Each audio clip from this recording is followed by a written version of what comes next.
শুধু এই রাজ্যে নয়, মোবাইল চুরির ঘটনা ঘটে দেশ জুড়ে, কিন্তু সম্প্রতি এক চাঞ্চল্যকর ঘটনা সামনে এসেছে। রাজ্যে চুরি যাওয়া মোবাইল চুরি হয়ে পাচার হয়ে যাচ্ছে বাংলাদেশে। যদিও শেষ রক্ষা হলো না। ভারত বাংলাদেশ সীমান্তবর্তী এলাকা থেকে বিপুল পরিমাণে মোবাইল উদ্ধার হয়েছে। বিপুল পরিমাণে মোবাইল উদ্ধার করেছে সুতি থানার পুলিশ। জানা গিয়েছে শনিবার মাঝরাতে সুতি থানার বাজিতপুর এলাকা থেকে 3টি ব্যাগের মধ্যে 300টিরও বেশি মোবাইল ফোন উদ্ধার করেছে পুলিশ।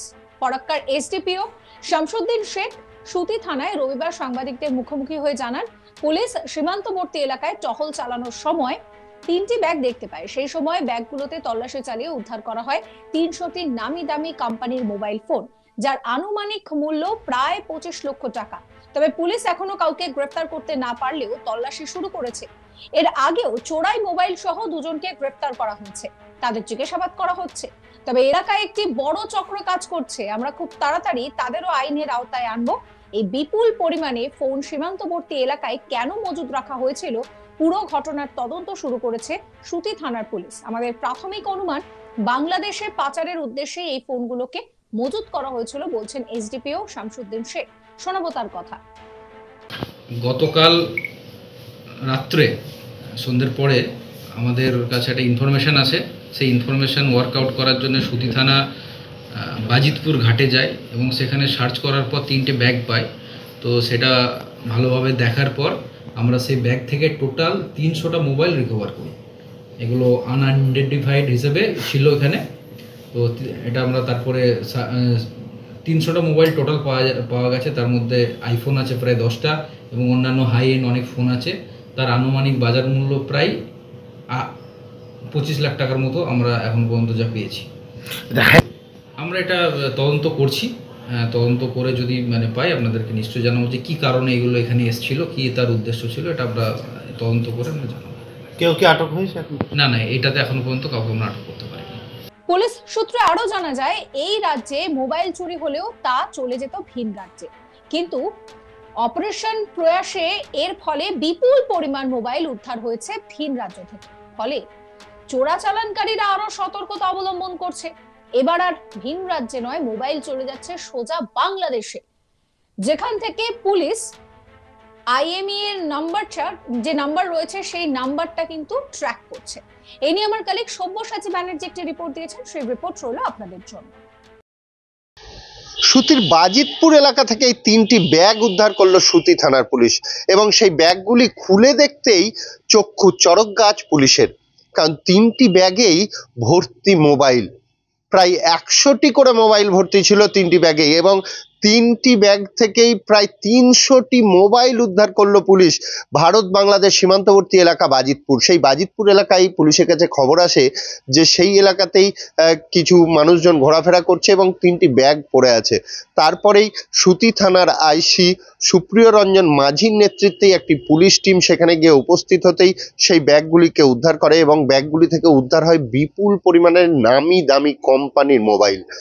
আইফোন থেকে শুরু করে স্যামসাং সহ একাধিক নামি দামি কোম্পানির মোবাইলই ভরা ছিল এই 3টি ব্যাগে এবং তার পরিমাণ অনেকটাই, এক একটি ব্যাগে 100টিরও বেশি মোবাইল ভরা ছিল, যেটা পুলিশের প্রাথমিক অনুমান যে এই মোবাইলগুলি এই ভারত বাংলাদেশ সীমান্তবর্তী এলাকা বাজিতপুর, এই বাজিতপুর হয়ে বাংলাদেশে চলে যেত। কারণ প্রত্যেকটা মুহূর্ত আমরা দেখতে পাচ্ছি যে জঙ্গিপুর পুলিশ ডিস্ট্রিক্টের প্রত্যেকটি থানা থেকেই চোরাই মোবাইল উদ্ধার করা হচ্ছে। বিভিন্ন রাজ্য থেকে ভিন রাজ্যে যে মোবাইলগুলি পাঠিয়ে দেওয়া হয় সেই মোবাইলগুলিকেই জঙ্গিপুর পুলিশ সহ একাধিক সাইবার ক্রাইম দপ্তর থেকেই এই মোবাইলগুলি উদ্ধার করা হচ্ছে আইএমইআই নাম্বার ট্র্যাক করে।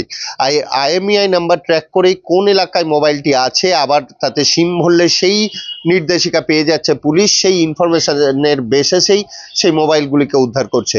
সেই কারণেই এবার চোরা কারবারিরা নতুন ফোন দিয়ে এঁটেছে বলেই প্রাথমিক অনুমান পুলিশের, যে এদেশেই যদি মোবাইল থাকে তাহলে সেই মোবাইল উদ্ধার হয়ে যাচ্ছে, মানুষজন কিনতেও চাইছে না। কিন্তু যদি বিদেশে পাঠিয়ে দেওয়া যায়, যদি বাংলাদেশে পাঠিয়ে দেওয়া যায়, তাহলে অবশ্যই পুলিশ আর বাংলাদেশ থেকে মোবাইলগুলি উদ্ধার করতে যাবে না এবং ওই বাজারে দামটাও খুব ভালো পাওয়া যাবে। আর সেই কারণেই এবার এখানকার চুরি যাওয়া মোবাইল চলে যাচ্ছে বাংলাদেশে, এমনটাই অনুমান পুলিশের এবং এর পেছনে একটি বড় চক্র কাজ করছে। এটাও জানিয়েছে পুলিশ। আমাদের সাথে ফারাক্কা এসডিপিওরও কথা হয়েছিল, এসডিপিও তিনি সাংবাদিক সম্মেলন করেছেন এবং এই বিষয়ে বিস্তারিত বলেছেন। এবং এর আগেও সুতি থানার পুলিশের আমরা আরেকটা জিনিস লক্ষ্য করেছিলাম, সুতি থানার পুলিশ ব্যাপক পরিমাণে মোবাইল উদ্ধার করেছিল বাস থেকে। এগুলিও চোরা পথেই আসছিল এবং চোরাই মোবাইল বলেই পুলিশের প্রাথমিক অনুমান ছিল। সেইখানেও জিজ্ঞাসাবাদ চলছে যে তাদের যে র্যাকেটটা চলছে সেই র্যাকেটটা ভাঙার চেষ্টা করছে, প্রয়াস করছে পুলিশ। তবে খুব তাড়াতাড়ি এই র্যাকেটটা ধরতে সক্ষম হবে পুলিশ, এটাও জানিয়েছে। তবে এই বিপুল পরিমাণে মোবাইল যে চোরাই মোবাইলগুলি নিয়ে আসছে, কোথা থেকে নিয়ে আসছে সমস্ত কিছুই তদন্ত করে দেখছে পুলিশ যে এই মোবাইলগুলি কোথাকার।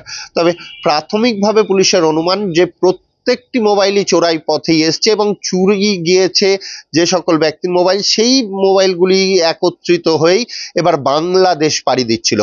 ভারত ভূখণ্ডে যদি বিক্রি করা হয় তাহলে আবারও সেই মোবাইল উদ্ধার হয়ে যাওয়ার সম্ভাবনা আছে।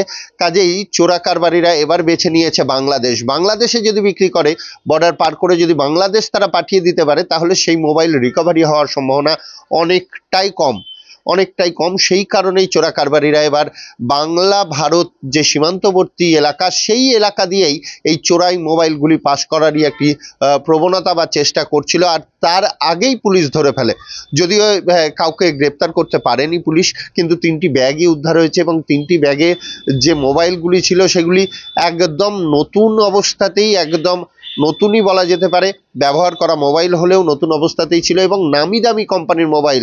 পুলিশের প্রাথমিক অনুমান যে এই মোবাইলগুলির বাজার মূল্য খুব কম করেও 25 লক্ষ টাকা।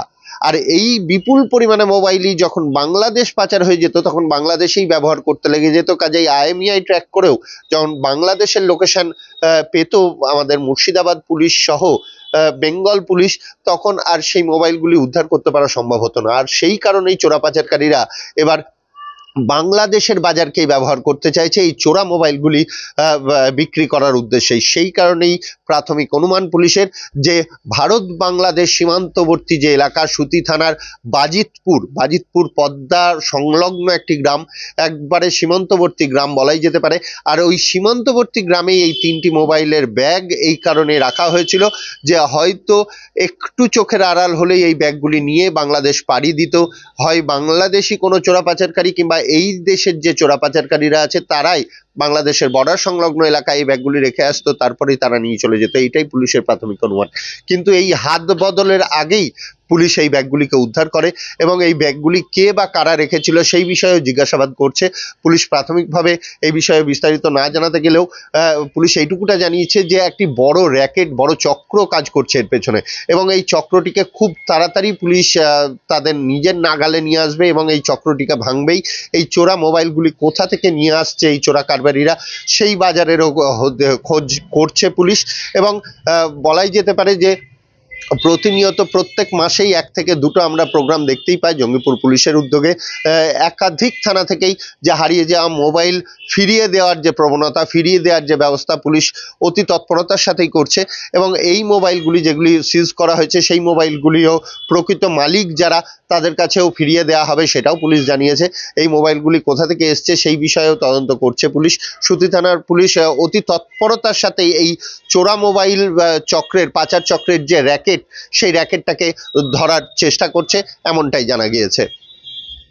এই ভিডিও সম্পর্কে আপনাদের মতামত জানাবেন। সমস্ত খবরের আপডেটের জন্য চ্যানেলটিকে সাবস্ক্রাইব করবেন, নোটিফিকেশন পেতে বেল আইকনে ক্লিক করবেন, ফলো করতে ভুলবেন না আজ তাক বাংলার হোয়াটসঅ্যাপ চ্যানেল।